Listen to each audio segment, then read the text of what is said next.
عبداللہ ابن مسعود فرمانے لگے رسول اللہ صلی اللہ علیہ وسلم نے فرمایا آدم کے بیٹے کے قدم قیامت کے دن اپنی جگہ سے ہلنے نہ پائیں گے، اپنی جگہ سے معاشر کے میدان میں اس کے پاؤں اپنی جگہ سے ہلنے نہیں پائیں گے جب تک کہ وہ 5 سوالوں کا جواب نہ دے پائے گا، آگے نہیں نکلے گا، روک لیا جائے گا۔ وقفوہم انہم مسئولون، ٹھہرو ٹھہرو تم سے سوال ہوگا، وقفوہم انہم مسئولون، ٹھہرو تم سے سوال ہوگا، وقفوہم انہم مسئولون، قدم آگے نہیں بڑھا سکتا، پہلے یہ سوال کا جواب دو۔ ان عمرہ فیما افنا، اپنی عمر کہاں ضائع کی ہے، وان شبابی فیما ابلا، اپنی جوانی کہاں پرانی کی ہے، وقفوہم، ٹھہرو ٹھہرو، انہم مسئولون، سوالوں کا جواب دو۔ تو فرمایا کہ ان عمرہ فیما افنا، جوانی زندگی کہاں لگائی، جوانی کہاں پرانی کی ہے، وان مالہ، میرے عزیزو یہ نعمتیں یوں ہی نہیں ہے کہ جیسے مرضی استعمال کر لو، کوئی پوچھ گوچھ کوئی نہیں، ہاں ایسا نہیں ہے۔ آج کا انسان دنیا کے ان بونے حکمرانوں سے اتنا گھبراتا ہے، انکم ٹیکس کا معاملہ آ جائے تو مہینوں پریشان ہوتا ہے، سوچتا ہے کیسے جواب دوں گا، احتساب ہو جائے تو کیا حال ہوگا، پاؤں پھولنے لگتے ہیں، سانس پھولنے لگتا ہے، ہاں۔ تو وہاں بھی تو زندگی بھر کا سوال ہونا ہے، وہاں بھی تو زندگی بھر کا سوال ہونا ہے، اس کی راتیں دن صبح شام زندگی کے لمحات کیسے گزارے، کوئی اندھیر نگری تو ہے نہیں کہ یوں ہی بھیج دیا بس۔ افحسبتم انما خلقناکم عبثا، تمہارا کیا خیال ہے تمہیں یوں ہی فضول بیکار پیدا کر دیا اور تم نے کسی کے ہاں حاضری کوئی نہیں دینی، وانکم الینا لا ترجعون، واپس کوئی نہیں آنا تم نے ہمارے پاس۔ فتعال اللہ الملک الحق، اللہ ایسے فضولیات سے بہت بلند و بالا ہے، اس کا کوئی کام بھی مقصد نہیں ہوا کرتا، اتنی بڑی کائنات کا سجانا، انسان کو اس میں بسانا اور پھر ساری زندگی کے نشو و نما کا پیدا کرنا، یوں ہی بیکار پیدا کر دیا۔ فتعال اللہ الملک الحق، وہ بڑا حق بادشاہ ان چیزوں کو فضول کہاں پیدا کر سکتا ہے۔ تو ایک سوال ہونا ہے، اس سے کہا جائے گا وقفہم، ٹھہرو ٹھہرو، انہم مسئولون، پوچھ ہوگی کہ جوانی زندگی کہاں گزاری، جوانی کہاں پرانی کی، وعن مالہ من این اکتسب، مال کہاں سے کمایا، یہ مال تمہارے پاس کہاں سے آیا ہے، پوچھو گی مال کہاں سے آیا ہے۔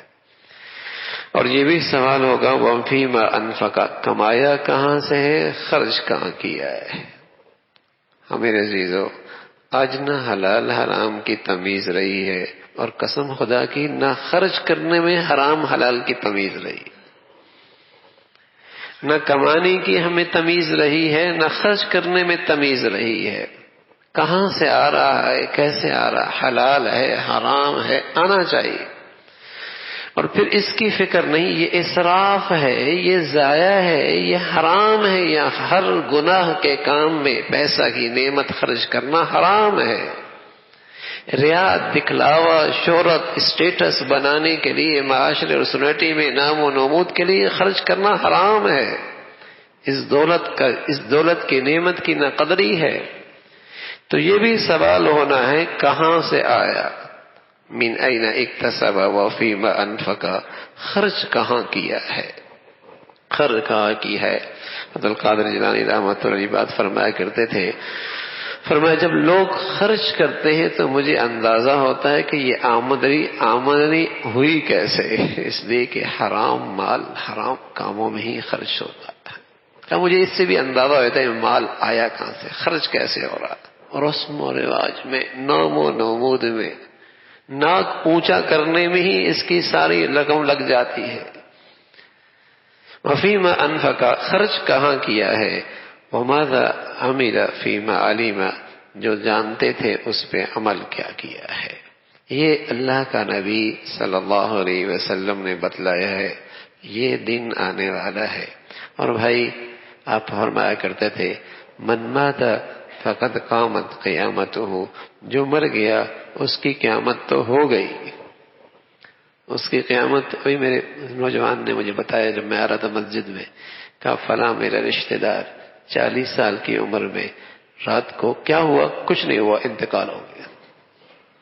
کیا ہوا؟ کچھ نہیں ہوا، انتقال ہو گیا. 40 سال کی عمر. یہ تو زندگی کا تماشا ہے، یہ تو زندگی کا تماشا ہے. کہاں کھڑے ہیں؟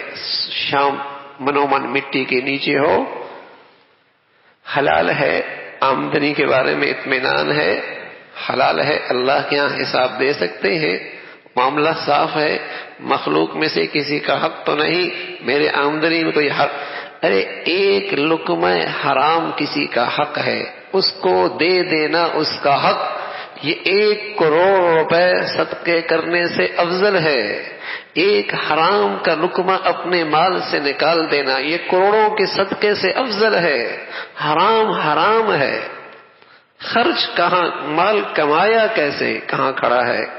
خرچ کہاں کر رہا ہے؟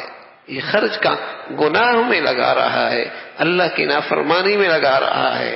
کوئی پتہ نہیں شام کیسی ہونی ہے، کوئی پتہ نہیں صبح کیسی ہونی ہے. تو آدمی ہر وقت صاف ستھرا رہے. ابھی اللہ بلا لے، ابھی اللہ بلا لے، اس کے لیے تیار ہو.